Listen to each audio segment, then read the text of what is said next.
Hello and welcome to Radical Candor, a podcast from Panoply and Gretchen Rubin's Onward project about how not to hate the boss you have or be the boss you hate.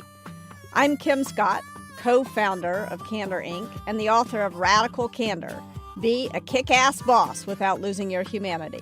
And I'm Russ Laraway, also a co-founder of Candor Inc. and a career-long operational manager across the Marines, Google, and Twitter.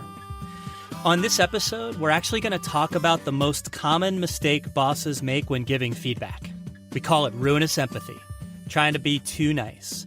Along the way, we're going to explain why ruinous empathy and praise make such bad bedfellows, with our own nightmare stories to prove it. We'll talk about how to give more effective praise, and we'll give you concrete tips for radically candid praise with this week's Candor Checklist. We're very lucky today to have joining us Dick Costolo, a man who's usually radically candid, but who's not afraid to share his own mistakes and some ruinous empathy praise mistakes in particular. For listeners who don't know him, Dick is the CEO and founder of Chorus. He was the CEO and before that the COO of Twitter.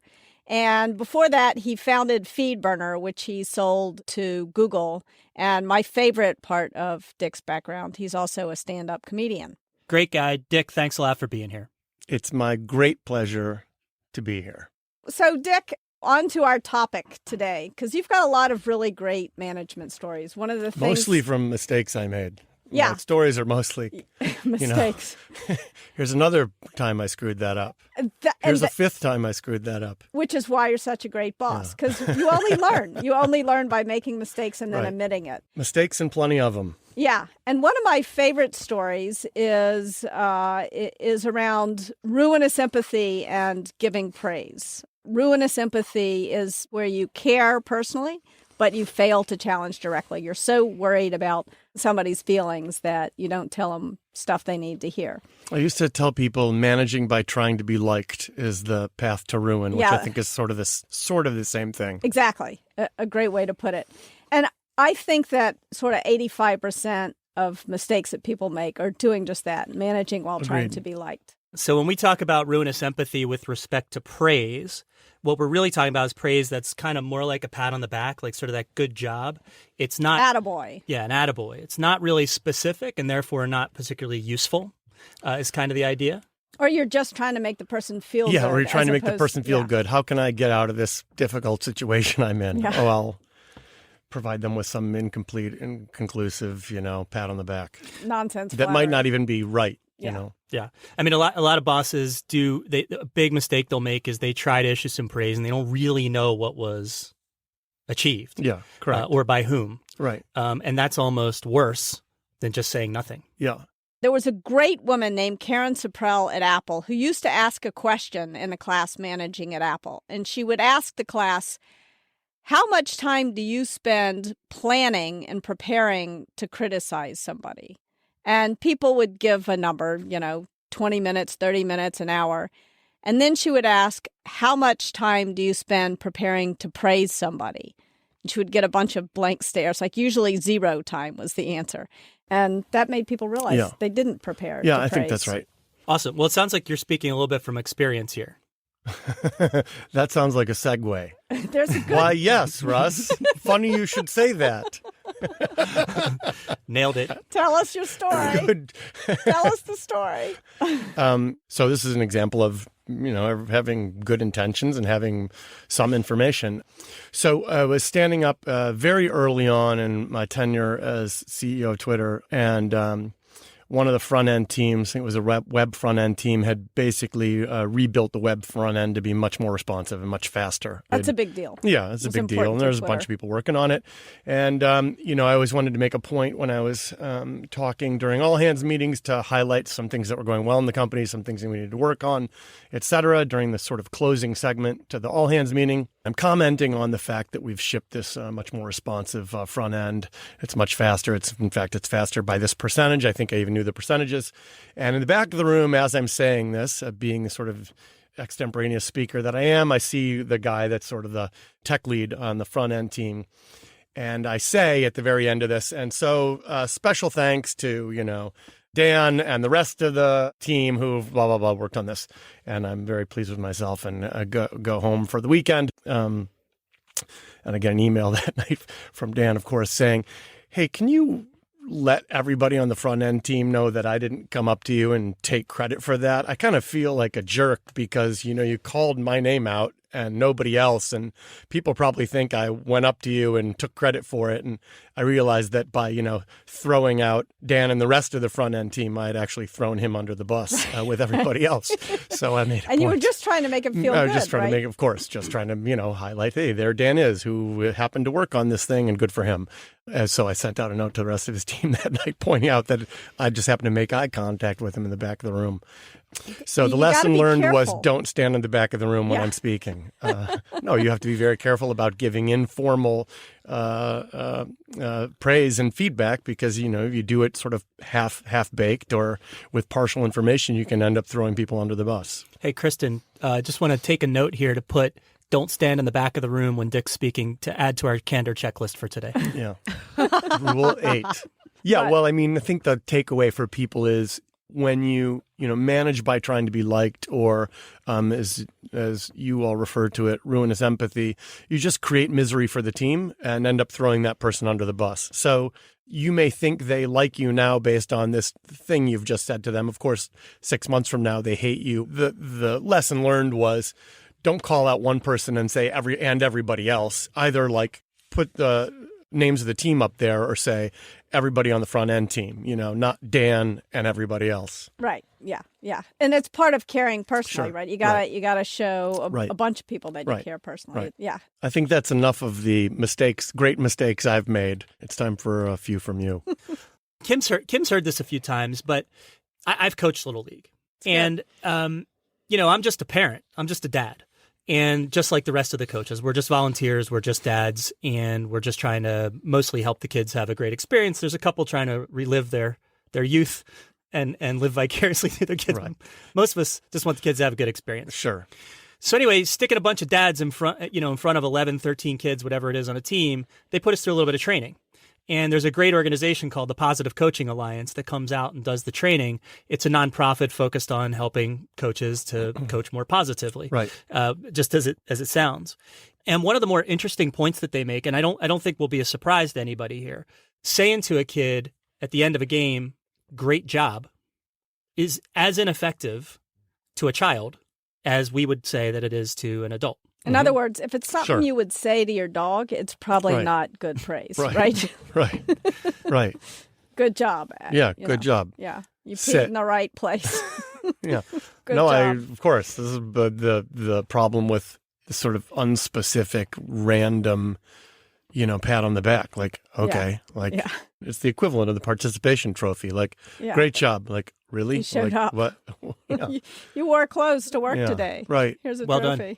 Yeah, and so the antidote is to get away from generic praise because even children don't find any value in it. Yeah. So the antidote they teach is we write down very specific things that happen at practice. It's very, very specific things individual kids do, like write it down in a notebook. And then we'll actually take breaks at different intervals in the practice, and we'll say to the kid, we'll call out the individual kids and say the specific thing that they did well. By the way, effort's fine. We have standards for effort. We have standards for counting loudly during stretching, for example. Anything that's a standard or a specific standard is game, even for children. Especially for children who are going to call BS faster than anybody, right? Yeah, I also think, again, the thing to remember about this is that it also creates misery for everybody else. Because then when so for example, you say great job to some guy who's kind of doing a half-assed job. Well, now you say great job to the team that does the great thing. And they're like, well, he says that to the guy who, the guy who did the half-assed job and comes in at 10 and leaves at 3. So, you just create misery for the rest of the team.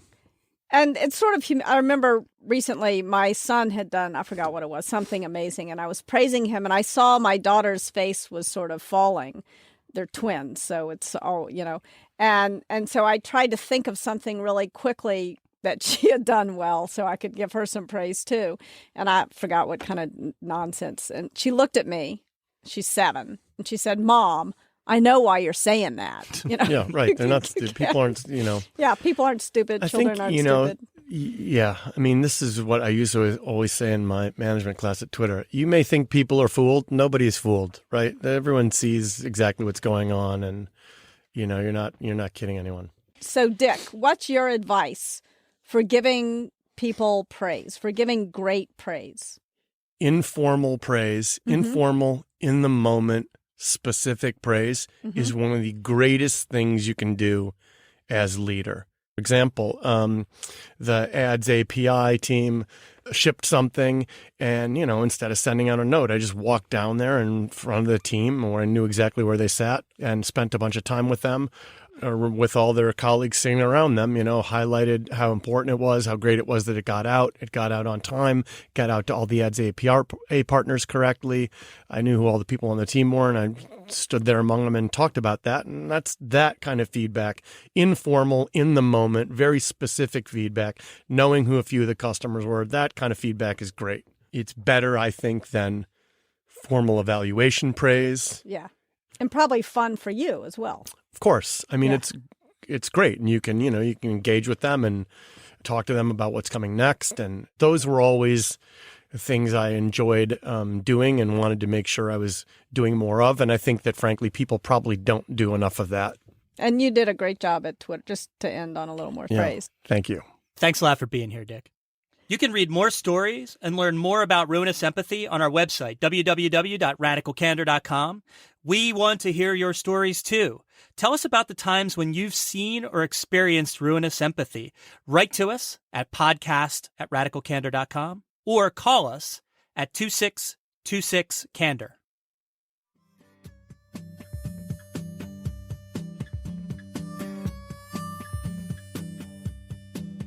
So we've talked about why the right approach to praise is necessary. And now let's get into this week's Candor checklist. Specific tips you can start using at work today. So, tip number 1, spend just as much time preparing to praise as you do preparing to criticize. As we saw with Dick and Dan, it's just as important to get the facts right with praise as with criticism, to get all the names down, if in the case of Dick and Dan. The next time that you give praise, take time in advance to understand the work, who did the work, and the context. Yeah, I think that's a really good insight for folks, because that'll be very intuitive. Almost everybody is poured over what they're going to say for a tough conversation, and have probably praised people millions of times without giving any sort of forethought at all to that conversation. So I think that's a really important tip. Tip number 2, make sure that your praise clearly identifies both what was good and why it was good. Why it matters. Yeah, why it matters. So set the context for folks to make sure that they understand from your view why what they did mattered at all to this business or this team. What specific work or behavior led to what specific impact? Ask yourself that question. Be able to answer that question before you go out there and give praise to somebody. The key is to remember, and I'm going to say this a lot, you'll probably say this a lot over the lifetime of this podcast. The key is to remember that the purpose of praise is to show people what success looks like. Show the person you're praising what success looks like. To show the person you're praising what you value, or what the team or the organization or the business values, not to help someone feel good. Huge difference between those two. An enormous difference. And I think, unfortunately, in fact, you should just try this. Walk up to somebody and ask them the purpose of praise. And I bet about half the time someone will say something like, to make people on your team feel good. That's defining ruinously empathetic praise. It's bordering on defining ruinously empathetic praise. I agree. So just always keep that in mind. You're trying to demonstrate what success looks like. If it's helpful, you could use the situation, behavior, impact model for feedback, which comes from the Center for Creative Leadership. The idea is explain the situation, explain the behavior that you saw within that situation, then explain the impact of that behavior. If it's a little easier for you, you can also substitute in the work. So what's the work product, situation, work, impact? Both of those work just fine. But that's a good model to use when you're constructing your praise and getting ready to go out there and have a conversation about what someone did great and why. What about tip 3, Kim? Tip number 3, if you don't mean it, don't say it. I cannot stand when people do this. It's awful. It's really awful. Don't just hand out random attaboy compliments. If it's something you would say to your dog, it's not good praise. Yeah. And here's the thing. Put yourself in the you've received this kind of non-specific attaboy type pat on the back. Not attaboy, but attagirl maybe. Yeah, either one. For our listeners, you've received this and it didn't. I mean, did it really work? Was it effective? No. Did it help you? No, it's annoying. It makes me feel patronized. It makes you feel patronized. And it doesn't even work for little kids, as we talked about earlier. So just put yourself in the shoes of the person receiving the praise. You can actually really do yourself, the business, your leadership a disservice by handing out these random attaboys that don't mean anything.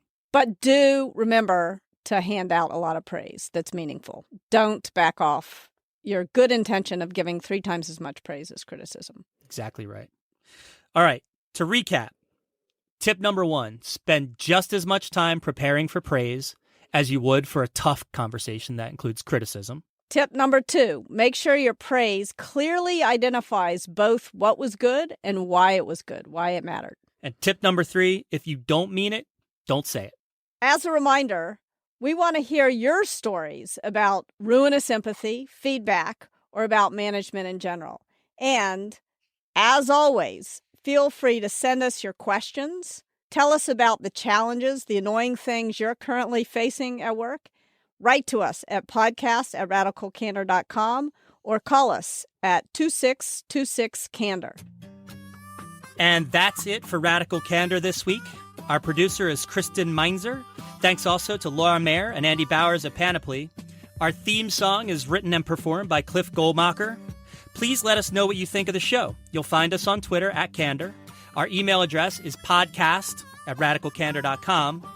Our website is radicalcandor.com. And the Radical Candor book is available for pre-order on Amazon, Barnes & Noble, Book Passage, and your local bookseller. And if you like the show, please be sure to tell a friend. Subscribe to us on iTunes, Stitcher, your favorite podcast app. And don't forget to leave us a rating or a comment wherever you subscribe. It helps other people discover our show. And we're doing a t-shirt giveaway for those who leave us reviews. All you have to do is leave a review and be radically candid in your review. We will be announcing those winners in future episodes. I'm Kim Scott. And I'm Russ Laraway. We'll be talking to you next time. Thanks for listening.